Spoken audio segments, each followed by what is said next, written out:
मित्र, वंदे मातरम. मी सतीश नाडगवडा आपल्या आम्ही शिक्षकेतर या यूट्यूब चॅनलवर आपल्या सगळ्यांचं मनपूर्वक स्वागत करीत आहे. मित्र, आज परत आपला विषय आहे कालबद्ध पदोन्नती सद्यस्थिती. इतक्या लागोपाठच्या व्हिडिओमध्ये असे विषय आजपर्यंत आपल्याकडे आलेले नाही. या विषयावरचा आपला हा चौथा व्हिडिओ. गेल्या व्हिडिओमध्ये आपण बघितलं की 10 ऑक्टोबरच्या पत्राचा उल्लेख करून कालबद्ध आणि सेवांतर्गत आश्वासित प्रगती योजना मिळाली याचं श्रेय घेण्याकरता जे धावपळ करून बिनसहीचं पत्र जे टेबलावर सही करता पडलं होतं, पण सही करणारा माणूस रजेवर होता, ते पत्र बिनसहीचं टाकून घाईघाई सगळं श्रेय लाटण्याचा प्रयत्न झाला. आणि याचा उल्लेख आपण सगळ्यात पहिल्यांदा या आधीच्या आपल्या व्हिडिओत केलेला आहे. मित्र, शिक्षकेतर अशी प्रामाणिक जमात आहे की ते ज्याचं श्रेय त्याला देतात आणि ज्याच्या चुका घडतील त्याच्या चुका त्याच्या पदरात घालतात, त्याही त्याच क्षणी. त्याकरता ते विलंब करीत नाहीत. तो खरा शिक्षकेतर. आणि मग घडलं असं की महाराष्ट्र राज्य माध्यमिक शाळा शिक्षकेतर संघटनेचे महामंडळाचे सरकारेवा माननीय श्री शिवाजीराव खांडेकर यांनी शिक्षण संचालन कार्यालयाशी संपर्क साधला. त्यांचा व्यक्तिशः तिथलं वजन, परिचय आणि स्नेह हा खूप मोठा आहे. पण तरीही शिक्षकेतरांच्या प्रश्नाच्या संदर्भात काही कमी पडू नये या दृष्टिकोनातनं खांडेकरांनी तिथे येण्याकरता राष्ट्रवादीचे आमदार विक्रम काळे आणि आमदार जयंतरावजी आसगावकर या दोघांनाही विनंती केली. आणि शिक्षकेतरांचा प्रश्न म्हणून हे दोन्ही आमदार कार्यालयात उपस्थित राहून त्यांनी आपल्या वतीनं शासनास हे पत्र सादर करण्याकरता सहसंचालक श्रीयुत हारून अत्तार साहेब यांना स्वाक्षरीची विनंती केली. त्यानुसार 30 ऑक्टोबर रोजीचं पत्र त्यांच्या सहीनं निर्गमित झालं. ते आत्ता आपल्याला मी इथे दाखवित आहे. 10 ऑक्टोबरच्या पत्रात आणि या 30 ऑक्टोबरच्या पत्रात कुठलाही फरक नाही, फक्त सहीचा फरक आहे. पण जे सही झाले नव्हतं ते 10 ऑक्टोबरचं पत्र कार्यालयाच्या बाहेर गेलंच नाही. त्यामुळे ते आम्ही केलं खोटं, पूर्णतः खोटं, काहीच केलं नाही. हे पत्र सहीनिशी शासनास सादर झालेलं आहे. त्यामुळे आज सर्व महाराष्ट्रातून आपण माननीय शिवाजीराव खांडेकर यांचं मनपूर्वक अभिनंदन होत आहे. तसंच अभिनंदन आपणही आपल्या आम्ही शिक्षकेतर या यूट्यूबच्या चॅनलच्या वतीनं करीत आहोत. म्हणून सर्वप्रथम मी खांडेकरांना वैयक्तिकरित्या अभिनंदनाचा संदेश दिला. त्याबरोबरच सदिच्छा हाही संदेश पाठवला. आता आपण सदिच्छा कशा करतो? कारण या पत्राचा, तारखेचा आणि सहीचा हा विषय समान असला तरी बाकीचा या आधीच्या व्हिडिओतला जो आशय आहे तो तसाच आहे. कारण हे पत्र शिफारसवच आहे, हुकूम नाही, करूही शकत ना. ही शिफारस आहे आणि सांख्यिकी माहिती आहे, म्हणजे ज्याला स्टॅटिस्टिकल डेटा म्हणतात तो आहे. म्हणजे स्टॅटिस्टिकल डेटा प्लस अंदाजित खर्च असं हे शिफारस पत्र संचालनालयाने शासनाला म्हणजे शालेय शिक्षण विभागाला सादर केले. शालेय शिक्षण त्यांच्या परीने याची पडताळणी केल्यानंतर जर त्यांना यात काही त्रुटी आढळल्या नाहीत तर ते वित्त विभागाला शिफारसीसह सादर करते. त्रुटी आढळल्यास पत्राचा प्रवास परत शिक्षण संचालनाकडे होऊ शकतो. जर त्रुटी नसतील तर हे पत्र शालेय शिक्षणच्या सचिवांच्या मार्फत वित्त विभागात जाईल. वित्त विभागाची संमती आल्यास त्यास मान्यता मिळेल विधिमंडळाची आणि मग याचा शासन निर्णय होण्याबद्दलचे आदेश मुख्य सचिवांच्या उच्चस्तरीय सचिवस्तरीय समितीच्या परवानगीनं निर्गमित होतील आणि मग आपल्याला हे सर्व मिळणार आहे. आणि हा जो प्रवास आहे पुढचा हा दीर्घ आहे, प्रदीर्घ आहे, मोठा आहे आणि अडथळ्यांचा आहे. म्हणून मी स्वतः खांडेकरांना सदिच्छा व्यक्त केल्या आहेत. म्हणजे या पत्राने कामकाज झालं आहे असा कोणाचा समज झाला असेल तर तो खोटा आहे, चुकीचा आहे. पत्राने सकारात्मक वाढलं एवढं निश्चित. आणि शासनावर न्यायालयाच्या प्रकरणांची दडपणं आहेत. तारखा जरी पुढे घेतल्या जात असल्या तरी सुद्धा दडपण आहे. आणि आत्ताच माझ्या हातात आलेल्या बातमीनुसार आता सर्वोच्च न्यायालयाने पूर्ण भारतामधल्या सर्व न्यायालयांना आदेश दिलेले आहेत की कुठल्याही परिस्थितीत यानंतर आता पूर्वीच्या पद्धतीनं तारीख घेऊन किंवा तारीख देऊन वेळकाढूपणा करण्याचं धोरण अवलंबू नका व कोणालाही पुढची तारीख देऊ नका. जे कामकाज असेल त्याचा निपटारा याच तारखेला करा. त्यामुळे आता आपण त्या सर्वोच्च न्यायालयाच्या निर्णयाला हाताशी धरून न्यायालयीन प्रकरणांच्या बाबतीमध्ये सुद्धा आम्ही आता पुढाकार घेऊन जोर करणार आहोत. लक्षात ठेवा, मी वारंवार आपल्याला सांगतो की न्यायालय हे अंतिम आहे. कारण शासन आपल्याला आपल्या मागण्या, न्याय्य मागण्या मिळण्यापासून वंचित ठेवत आहे आणि भारतीय संविधानाच्या कलम 14 आर्टिकल 14चा भंग करीत आहे असं मी वारंवार सांगतोय. आणि म्हणून न्यायालयाचा पर्याय आम्ही स्वीकारलेला आहे आणि न्यायालयाचा पर्याय हाच अंतिम राहणार आहे. माझं वाक्य लक्षात ठेवा. शासनाच्या प्रक्रियेमध्ये किती काही होऊ द्या, न्यायालयाचा हुकूम झाला तर काय होतं अशी 2 उदाहरणं आत्ताची ताजी ताजी आपल्या समोर येत आहे.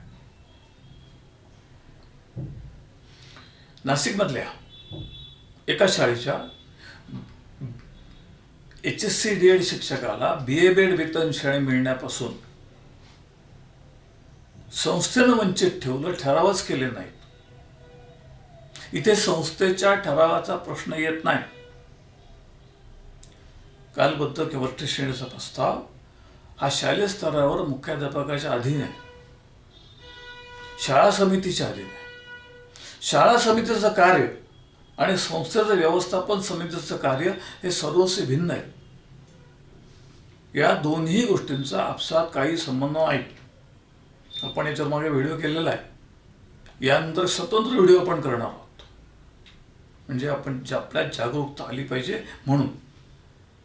आणि त्यामुळे त्या संदर्भात न्यायालयाने मुख्याध्यापकाविरुद्ध गुन्हा दाखल करण्याचे आदेश दिलेले आहेत आणि तो गुन्हा दाखल झाला आहे. नाशिक जिल्हा परिषदचे उदय देवरे साहेब यांनी हा गुन्हा दाखल केला. ही बाब महत्त्वाची नोंद करा. त्याबरोबरच नागपूर खंडपीठाने दिलेले आदेश म्हणतो मी, निर्देश नाही. म्हणजे आदेश म्हणजे डिसिजन, निर्देश म्हणजे डायरेक्शन. दिलेले आदेश महाराष्ट्र शासनाच्या शिक्षण विभागानं पाळले नाहीत म्हणून शिक्षण सचिवांच्या विरुद्ध अटक वॉरंट जारी झालंय. लक्षात आलं.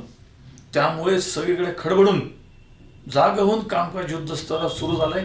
अजून 24 तासात ही मागणी मान्य होते का नाही बघा. होईल, निश्चित होईल. तसंच माझं म्हणणं तेच आहे आपल्याला की आपल्या परत मुद्द्यावरती येतो की पुणे, सातारा, सोलापूर आणि नगर या 4 जिल्ह्यांची वेगळी प्रकरण आणि वेगळे वकील आणि मुंबई, पालघर, ठाणे या 3 जिल्ह्यांचे वेगळे प्रस्ताव, त्याचे वेगळे वकील यांनी जे 7 दावे दाखल केलेले आहेत, या 7 दाव्यांच्या संदर्भात फेरविचार याचिका हायकोर्टात प्रलंबित आहे. शासनानं केलेली याचिका आहे. ती याचिका जोपर्यंत काढून घेतली जात नाही किंवा हे 7 जिल्हे समन्वयाने किंवा स्वतंत्ररित्या काहींच्या समन्वय होण्याची शक्यता मला तरी आढळत नाही. आणि शिक्षकेतरांच्या हिताकरता सुद्धा हे 7 जिल्हे एकत्र काम करतील अशी शक्यता नाही. म्हणून 4 जिल्ह्यांनी स्वतंत्र, 3 जिल्ह्यांनी स्वतंत्र आपापल्या पद्धतीमध्ये जाऊन वकिलांना त्यांचे योग्य मोबदला देऊन त्यांच्या विरुद्ध दाखल झालेली फेरविचार याचिका रद्द करून घेतल्याशिवाय कालबद्ध आणि सेवांतर्गत आश्वासित प्रगतीचा मार्ग खुला होणार नाही. अशी किती पत्र यांनी पाठवली, त्यांनी पाठवली, शिफारसी आल्या, मुख्यमंत्री, याला काहीही अर्थ उरणार नाही. न्यायालयीन प्रकरण बरखास्त झाल्याशिवाय, खारिज झाल्याशिवाय किंवा निकाली निघाल्याशिवाय हा प्रश्न मिटणारा नाही. पण एकच मला आनंद झाला की व्हिडिओची दखल घेतली असं मी म्हणेन. पण मागच्या व्हिडिओत मी असं बोललो होतो, सही नाही वगैरे वगैरे, त्या सहीचं काम काय झालं, त्याला मी आभार तर मानलेच, त्यांनी अभिनंदन केलं, आता आभार मानतो. कदाचित व्हिडिओचा परिणाम असं म्हणू, आपण काही त्यांच्यासारख्या नाही की माझ्यामुळे झालं असं नाही. पण सूचना होती, त्या सूचनाची दखल घेतली, हेही नसे थोडं. आणि म्हणून मी त्यांना धन्यवाद देतो. आणि आता आपल्या पुढच्या विषयाकडे वळतो. पुढचा विषय होता कंत्राटीकरणाचा, बरोबर आहे. आणि मी मागच्या वेळेस बोललो होतो, कंत्राटीकरणाचा निर्णय माननीय नामदार अजितरावजी पवार उपमुख्यमंत्री यांनी रद्द केल्याचं जाहीर केलं. पण त्याचा शासन निर्णय झालेला नाही. जोपर्यंत तसा शासन निर्णय होणार नाही तोपर्यंत कंत्राटीकरण रद्द झालं आहे असं म्हणता येणार नाही. आणि कसं असतं, बोलाफुलाला गाठ पडते, बोलाफुलाला गाठ पडते. आपला व्हिडिओ प्रदर्शित झाला आणि अवघ्या 4 दिवसात शासनाचं कंत्राटीकरणाचा शासन निर्णय रद्द करण्यात आल्याचा शासन निर्णय जाहीर झाला. तो आपण बघताय. परत इथेही आपल्या व्हिडिओमध्ये झालं असं नाही, असं मी मानत नाही. पण व्हिडिओत नमूद केलं आणि शासन निर्णय झाला, ही बाब विसरता कामा नये. म्हणजेच आपली जी विचारधारा आहे ती कायद्याला सुसंगत आहे, ही गोष्ट आपल्या लक्षात येईल. आपली विचारधारा भरकटणारी नाही. कुठल्याही राजकीय पक्षाला किंवा पुढाऱ्याला आपली विचारधारा बांधलेली नाही आणि नव्हती आणि नसेल. स्पष्ट भूमिका, ठोक भूमिका आणि वस्तुस्थिती आपल्यासमोर सादर करणं हे आम्ही शिक्षकाचं ब्रीद आणि कर्तव्य आहे. याच्यात आम्ही कधीही कमी पडणार नाही. आता एक असाच अजून विचार आपल्याला देतो. असाच कुठलाही शासन निर्णय जेव्हा काढला जातो, निर्गमित होतो, तेव्हा एक त्याच्या मागे, म्हणजे शासन निर्णयाच्या मागे मंत्रिमंडळाचा निर्णय, विधानसभांचा निर्णय, अशा पद्धतीचे निर्णय असतात. यालाच शासनाचा धोरणात्मक निर्णय असं म्हणतात. बरोबर आहे? जे कुठल्याही शासन निर्णयाच्या मागे शासनाचा धोरणात्मक निर्णय असतो आणि असणं आवश्यक आहे. आता पुढे मी याचं तुम्हाला उदाहरण दुसऱ्या व्हिडिओत, आता वेळ आपला कमी म्हणून. हे जे धोरण असतं असे शासन निर्णय टिकतात आणि जे धोरण नसतं असे शासन निर्णय रद्द होतात. उदाहरणार्थ, शिक्षकेतर आकृतिबंध. ज्या शिक्षकेतर आकृतिबंधाला कोकणी समिती नेमण्यापासून शासनाची मान्यता नाही, कोकणी समितीला नाही, आकृतिबंधाला नाही, कारण तो शासनाचा धोरणात्मक निर्णय नाही. शिक्षकेतर आकृतिबंध हा शासनाचा धोरणात्मक निर्णय नाही.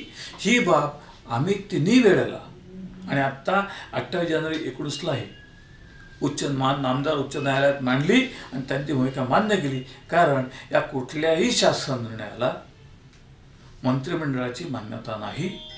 आणि जेव्हा मान्यता घेतली होती 2006 साली, ती मान्यता म्हणजे तो शासन निर्णय माननीय नामदार न्यायालयाने रद्द केल्यामुळे तो अंमलात आलेला नाही व तोही त्यांना रद्द करावा लागला. ज्याला त्यांनी 23/10/13च्या शासन निर्णयामध्ये 25/11/5चा शासन निर्णय अधिक्रमित करण्यात येत आहे असं नमूद केलेलं आहे. भूमिका स्पष्ट मांडतोय. आता पुढचा मुद्दा लक्षात घ्या. ज्या वेळेला कंत्राटीकरणाचा निर्णय झाला तो 2010ला झाला. महाविकास आघाडीच्या आघाडीच्या काळात झाला. काँग्रेस आणि राष्ट्रवादी काँग्रेसच्या आघाडीच्या काळात निर्णय झाला कंत्राटी भरतीचा 2010. तोच निर्णय परत महाविकास आघाडीच्या काळामध्ये चर्चेला आला आणि सरावानुसार सचिवांनी तो आधार धरून हा नवा निर्णय काढला. परंतु युतीच्या काळात म्हणजे 14 ते 19 कंत्राटी भरतीचा कुठलाही शासन निर्णय निघाला नव्हता. आणि आत्ता जो निघाला तोही महाविकास आघाडीच्या काळात मंजूर झालेल्या तत्वांच्या आधारे सचिवस्तरीय उच्चाधिकार समितीने निर्गमित केला. बाब स्पष्ट करतो, नमूद करतो, लक्षात ठेवा. तसाच एक निर्णय निर्गमित झाला तो डिसेंबर 19चा कर्मचारी वर्ग 4ची पद कंत्राटीकरणाने भरण्याचा. आणि म्हणून आत्ता आपल्याला आवाहन करतो की जर कंत्राटीकरण करण्याचा आणि कंत्राटीकरणाने पद भरण्याचा शासनाचा धोरणात्मक निर्णय होता 10 सालापासून, तो निर्णय आणि म्हणजे रद्द झाला, याचा अर्थ शासनाने आपलं धोरण रद्द केलं. कारण या 9 संस्थांना दिलेल्या भरतीच्या हजारो कर्मचाऱ्यांच्या भरतीच्या परवानग्या कंत्राटी पद्धतीच्या या जर गैर ठरवल्या असतील आणि म्हणून त्या रद्द केल्या असतील तर डिसेंबर 19च्या शासन निर्णयामधलं कंत्राटीकरणाचं कर्मचाऱ्यांना कंत्राटीकरण करण्याचं जे शासन निर्णय आहे तोही आपोआप रद्द होतो. तो करावा लागेल. 28 जानेवारी 1900 शासनच्या निर्णयासंदर्भात माझ्या वतीनंच म्हणतो मी, नमूद करतो स्पष्ट, माझ्या वतीनं जे तत्कालीन महाराष्ट्र राज्य खाजगी शाळा शिक्षकेतर संघटना यांच्या वतीनं नागपूर खंडपीठामध्ये शिक्षकेतर संघटनेचे तत्कालीन उपाध्यक्ष राजेंद्रजी घुबे यांच्या नावाने नागपूर खंडपीठाची याचिका दाखल आहे. त्या याचिकेच्या संदर्भात आज उद्यामध्येच हा जो मुद्दा मी आज मांडलेला आहे हा दाखल होईल. आणि मित्र,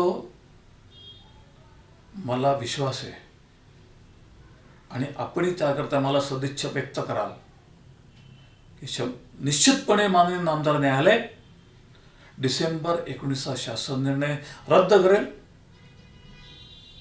बाजूला ठेवेल, ज्याला सेट असाइड म्हणतात, रद्द करेल, स्क्वॅश, किंवा याचा सर्वांगीण निर्णय होईपर्यंत या निर्णयाची अंमलबजावणी स्थगित ठेवून पूर्व परिस्थिती, शासन निर्णयाच्या आधीची पूर्व परिस्थिती यथास्थिती राखावी, स्टेटस को, असा हुकूम देतील असा विश्वास व्यक्त करतो.